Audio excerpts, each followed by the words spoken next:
Assalamualaikum warahmatullahi wabarakatuh. Pada pertemuan kali ini kita akan membahas mengenai aplikasi tentang barisan dan deret.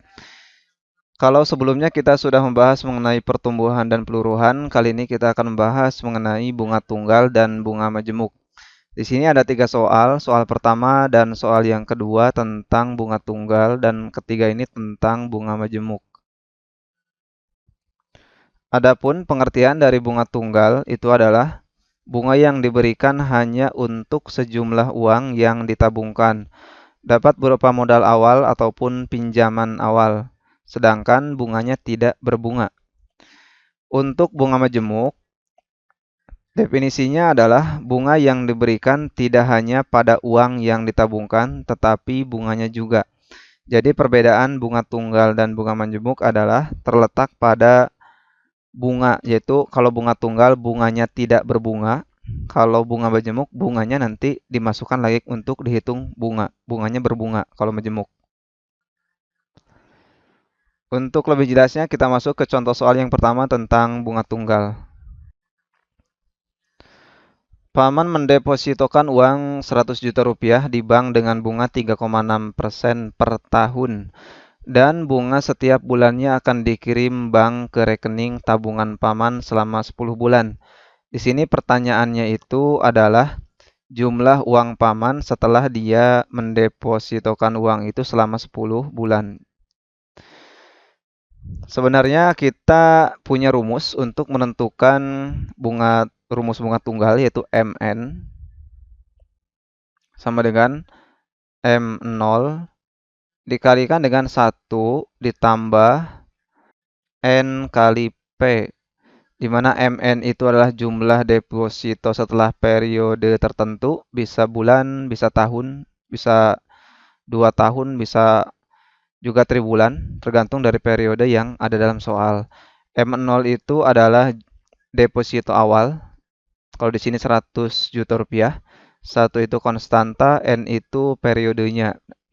Seperti tadi bisa per bulan, bisa per tahun, ataupun per triwulan. Dan P itu adalah suku bunganya. Kita tidak akan menggunakan rumus ini terlebih dahulu, tapi kita akan menggunakan konsep dasar dari menentukan bunga tunggal. Jadi pada intinya adalah bunga setiap bulannya itu konstan. Di sini kita akan menentukan bunganya dalam 1 bulan. 3,6% itu adalah bunga per tahun. Maka kita butuh bunga untuk setiap bulannya. Maka bunga untuk setiap bulan itu adalah bunga setiap tahun itu 3,6%. 0,6% dibagi dengan 1 tahun itu ada 12 bulan, berarti dibagi dengan 12. Ini sama dengan 0,3%. Jadi ini adalah bunga dalam 1 bulan. Sehingga bunga pada periode pertama itu sama dengan berarti kita kalikan dengan jumlah deposito awal yaitu 100 juta dikali dengan tadi suku bunga dalam 1 bulan yaitu 0,3%. Berarti kali 0,3%. Ini sama dengan 300.000 rupiah. Jadi itulah bunga dalam 1 bulan. Di sini akan ditanyakan jumlah deposito setelah 10 bulan. Berarti kita akan menghitung bunganya dalam waktu 10 bulan. Bunga 10 bulan itu berarti bunga yang ke-10. Bunga selama 10 bulan itu sama dengan berarti 10 dikalikan dengan 300.000 rupiah. Itu sama dengan 3 juta. Jadi 3 juta itu adalah bunga dalam waktu 10 bulan. Sehingga jumlah deposito paman setelah 10 bulan itu adalah jumlah deposito awal itu 100 juta ditambah 3 juta. Itu sama dengan 103 juta rupiah. Jadi itulah konsep mudah untuk menentukan tentang bunga tunggal. Kita masuk ke contoh yang kedua tentang bunga tunggal. Uang sebesar 100 juta rupiah disimpan di bank dengan suku bunga 9,6% per tahun. Jadi bunga ini per tahunnya.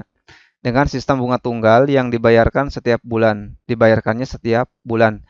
Hitunglah besar uang tersebut setelah 4 bulan.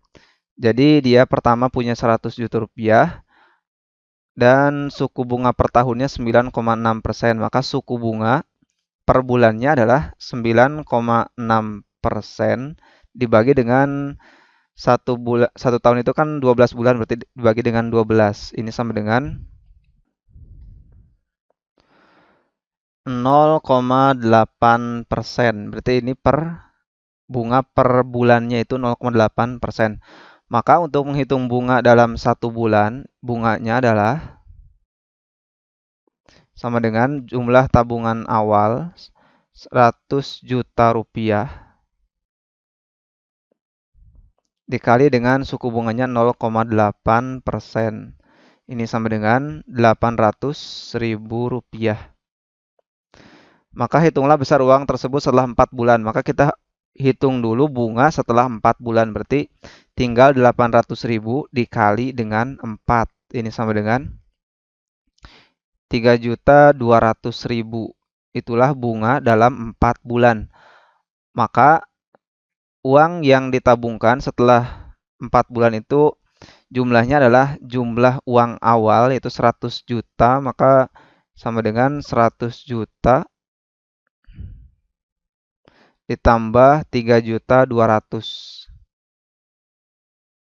Ini sama dengan 103.200.000 rupiah. Jadi inilah jumlah tabungan setelah 4 bulan. Jadi kita tidak menggunakan rumus, jadi langsung menggunakan konsep dari bunga tunggal. Sekarang kita masuk ke soal yang ketiga tentang bunga majemuk. Konsep dari bunga majemuk ini adalah sama halnya dengan konsep pertumbuhan. Jadi rumusnya pun sama, yaitu MN sama dengan M0 dikalikan dengan 1 ditambah P dipangkatkan dengan N. Kalau dalam pertumbuhan itu P itu adalah tingkat pertumbuhannya. Kalau dalam bunga majemuk, P itu adalah suku bunganya. Sehingga di sini Yunus meminjam uang di bank sebesar 5 juta rupiah. 5 juta itu berarti M0-nya sama dengan 5 juta dikali 1 tambah dengan suku bunga majemuk 2,5% per bulan. Di sini bunganya sudah dalam per bulan, jadi bukan per tahun. Jadi kita tidak perlu membagi dengan 12. Karena yang ditanyakan harus dikembalikan dalam jangka waktu 10 bulan. Jadi dikembalikannya dalam per bulan. Di sini juga suku bunganya sudah per bulan. Maka nilai P-nya langsung 2,5%. Harus dikembalikan dalam jangka waktu 10 bulan, maka nilai N-nya itu adalah 10. Ini sama dengan, berarti di sini yang dicari adalah M10. Di sini M10. Yaitu jumlah uang yang harus dikembalikan selama 10 bulan. Sama dengan 5 juta dikalikan 1 tambah 2,5%. Itu 1 tambah 0,025 dipangkatkan 10 sama dengan 5 juta dikalikan dengan 1,025 pangkat 10. Ini sama dengan 5 juta rupiah dikalikan dengan 1,025 pangkat 10 itu adalah 1,28008454. Jadi sampai dengan 1,28 kita ambil. Ini sama dengan 6.400.000 rupiah. Jadi inilah uang yang harus dibayarkan oleh Yunus jika dia akan mengembalikan dalam jangka waktu 10 bulan, besarnya Rp6.400.000.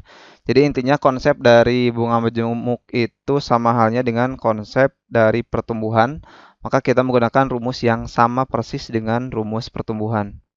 Baiklah, itulah pembahasan kita tentang bagaimana cara menentukan bunga tunggal dan bunga majemuk. Terima kasih, semoga dapat bermanfaat. Wassalamualaikum warahmatullahi wabarakatuh.